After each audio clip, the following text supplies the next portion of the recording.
每日讀經與你同行，使徒行傳第8章。司提反殉道之後，教會大遭逼迫，信徒四散，福音反而傳到耶路撒冷以外噃，向主所指示嘅方向嚟到發展。第8章，從這日起，耶路撒冷的教會大遭逼迫，除了使徒以外，門徒都分散在猶太和撒瑪利亞各處。有虔誠的人把司提反葬了，為他捶胸大哭。掃羅卻殘害教會，進各人的家，拉着男女下在監裏。那些分散的人往各處去傳道，腓利下撒瑪利亞城去宣講基督。眾人聽見了，又看見腓利所行的神蹟，就同心合意地聽從他的話。因為有許多人被污鬼附着，那些鬼大聲呼叫，從他們身上出來，還有許多癱瘓的、瘸腿的都得了醫治。在那城裏就大有歡喜。有一個人名叫西門，向來在那城裏行邪術，妄自尊大，使撒瑪利亞的百姓驚奇，無論大小都聽從他，說：這人是那稱為神的大能者。他們聽從他，因他久用邪術，使他們驚奇。及至他們信了腓利所傳神國的福音和耶穌基督的名，連男帶女就受了洗。西門自己也信了，既受了洗，就常與腓利在一處，看見他所行的神蹟和大異能，就甚驚奇。使徒在耶路撒冷聽見撒瑪利亞人領受了神的道，就打發彼得、約翰往他們那裏去。兩個人到了，就為他們禱告，要叫他們受聖靈，因為聖靈還沒有降在他們一個人身上。他們只奉主耶穌的名受了洗。於是使徒按手在他們頭上，他們就受了聖靈。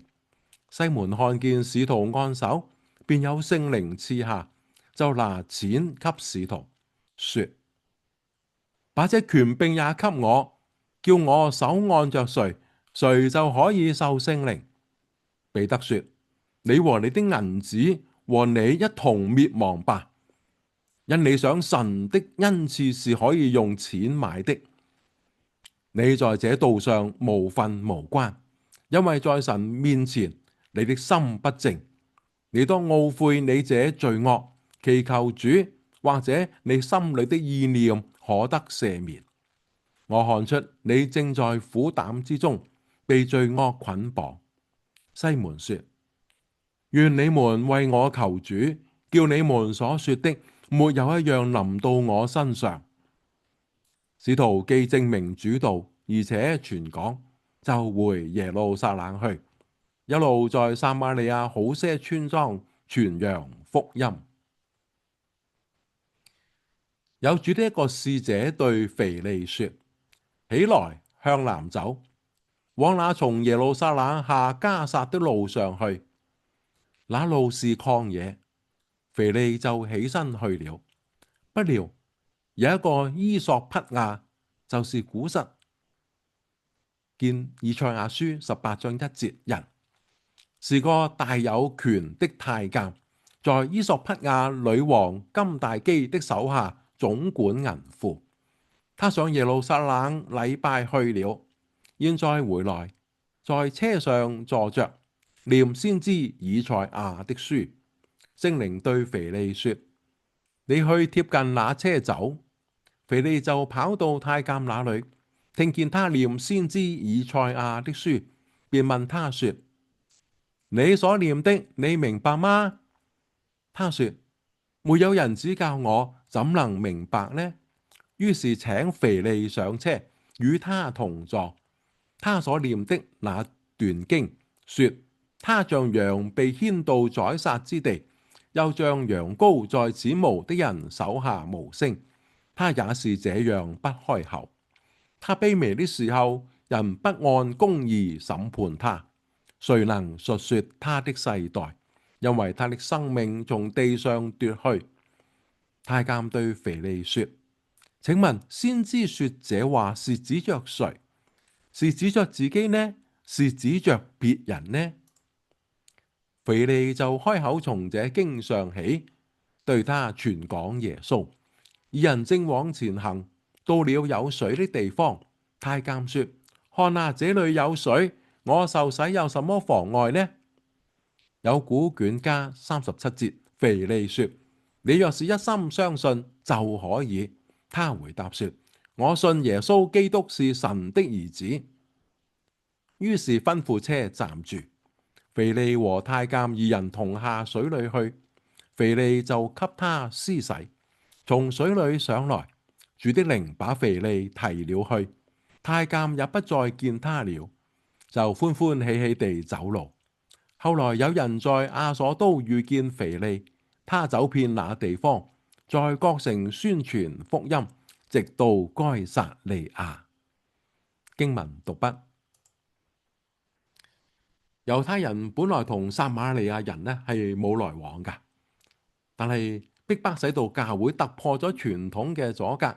7個執事之一嘅腓利就嚟到撒瑪利亞傳福音，藉着聖靈所行嘅神蹟奇事，撒瑪利亞人接受咗主，再一次說明呢福音嘅大能係超越咗歷史嘅恩怨啊！新嘅突破亦都帶嚟咗有新嘅挑戰考驗。行邪術嘅西門信主之後呢，出現咗偏差，以為可以用錢嚟到買聖靈嘅恩賜噃，顯示出佢嘅信心呢唔係好正確。使徒彼得立時嘅責備佢，糾正西門嘅錯誤，使到福音工作呢能夠回翻到正軌。教會嘅建立單係靠神蹟奇事呢係唔足夠噶，必須要有真理嘅基礎。如果唔係呢，有變為異端嘅危險噶。咁喺撒瑪利亞之後呢，聖靈帶領腓利有更大嘅突破。今次呢係將福音傳俾一個嘅虔誠嘅外邦人。呢一個人呢去敬慕猶太人嘅信仰，不遠千里而來啊，去到耶路撒冷敬拜耶和華。但係佢還未曾認識耶穌基督。當時呢，佢喺返回呢一個嘅家鄉嘅路程上邊，神就差派腓利向佢傳福音。腓利順服使者嘅指示，走上下加撒嘅路上邊，又感動佢走近嘅車同呢一個嘅陌生人打開話題。結果發覺到對方原來係伊索匹亞女王金大基手下管呢個嘅銀庫嘅太監。咁雙方之間咧喺種族、文化、身份、地位咧都有好大嘅距離嘅。但係腓利發現到一個切入點，就問佢：你所念的，當時念緊聖經啊，就問佢：你明白嗎？咁由呢度咧就打開咗個話題啦。咁從太監所關心嘅問題，就逐漸帶入咗耶穌基督嘅福音。最終呢個人咧就信主受洗，而且將福音帶翻到去呢一個嘅伊索匹亞添，再次證明聖靈奇妙嘅工作。腓利嘅經歷有冇鼓勵你嘗試踏出向人傳福音嘅一步呢？而家就請我哋一齊祈禱。神啊，求你幫助我有順服同勇敢嘅心，向身邊未信嘅人傳福音。奉主名求，阿門。好，今日我哋讀經就到呢度，明天再見。